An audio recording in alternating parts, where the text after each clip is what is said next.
rồi cái thầy số liệu chỉ tòng nó luôn cái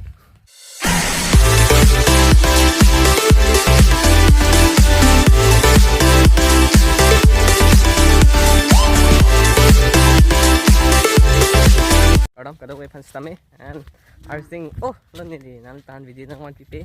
vlog spare ka tama ni dia so hem long hai kam hai ta chrap dan ako Lapen pinilit thot ang kunong ni nang itohan video kimi nang one pipe lilo nasi pinibangin ni di hem pe nang barlo jo non mangga nasi inglongan paliji pu nasi inglong ma non kile lo ala mang rong adung ma di nili tum ang long do apa sinon mang dam bom lo yo ane so week bus sami non la non này đi inglong ở là cái pan lo đã khăn hay ta cái là bạn bài hay cái là sẽ bi hay là hay đồ nó lắm kia sẽ nó chơi lang lên brit là sẽ lên tông lang nó là số tiêu bằng kia nó ăn thor nó đi ekdom interesting cho people nang itu tuh interesting cho people lo bete ekdom ni orang orang tadi sẽ nó mày đam bom lo cho sẽ lang bom nó chúng ta nó mày thì đi nó sao nó barbecue part up the week lo enggak lah bi chúng ta đi nó này là hay cái cho bao mà tí đi là sẽ tâm bị động đồ đồ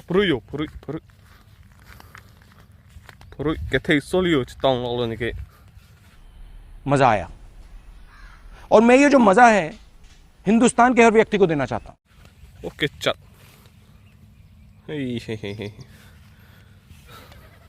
chơi chặt nên ngon ngon tay này nó không sao puru chỉ tòng nóเลยđó नहीं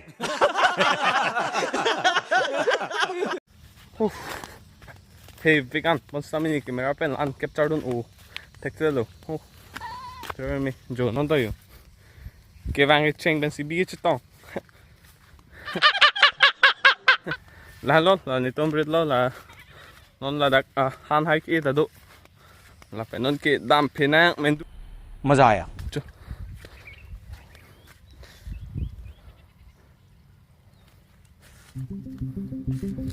Okay, jo non mang cái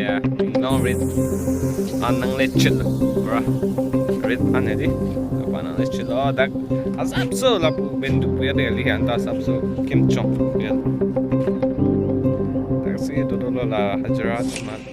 Ai han an out ne da se han an chu tun bus sami na ni un te pin ni bang hajarawe na so no si nang chilang ko lo hajarawe charwe ma. Okay, li han rong hai am kla po pa ta bang vela ha.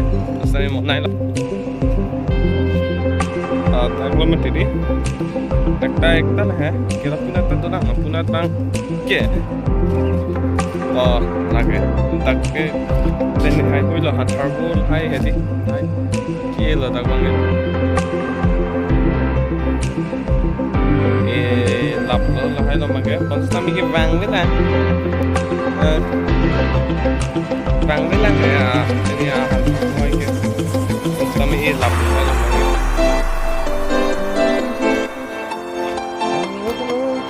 Tak bang ke bang form hai ke apa ke.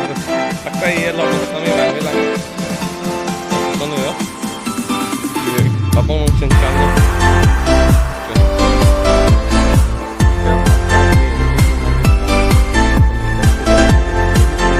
$50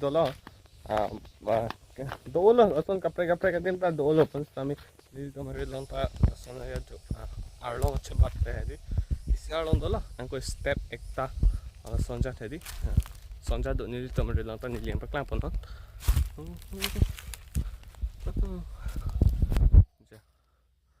lagi la arum ekta lo ke ang song ekta lo chebat kok ke lo lagi so penangan nadim ke kafe sik ong bon sami e jaga dem long do kok ti sa lo pan lab lo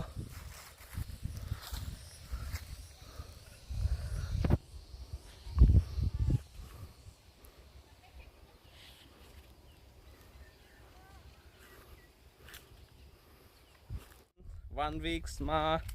non 10 days of hite da stop kim bu mati di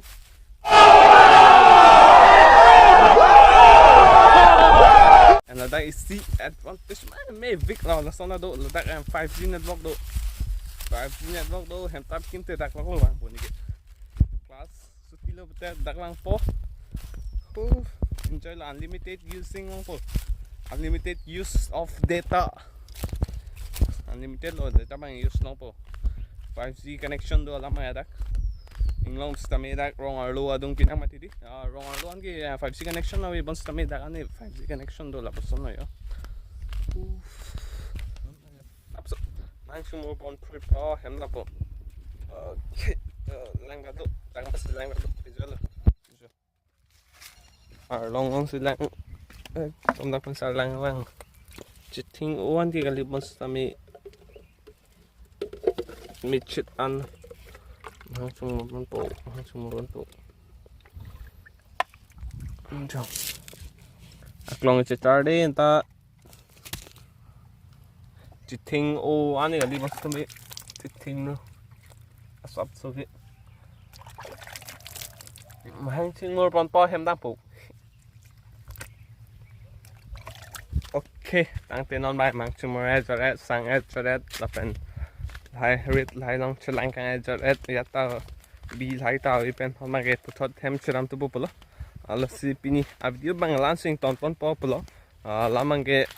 paklang me son tawi bon saminan tan video nang want pe everything quick lo nasang tan hai wan pilo yo uf ekdam grom vik nili class ke vang pen la pu inglong na chirang pit po tengo sap so an chu pen lom so sang apa so lom so sang pen ni la pu inglong chirang pit lo si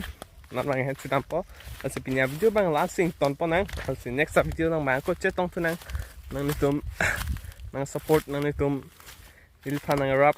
la person ang technically chilang pon bom la sinili an so senang nito hanang bor people akimi content nang wan pg phan si non mang hen chudam po la pen so video mang lansing ton pon po so sinili channel long no se akimi lang po nang nitum channel subscribe non la pen like ta pinon komenda pinon ko son ma lang mesen malang no dak ma lahi nang litum nang guide dun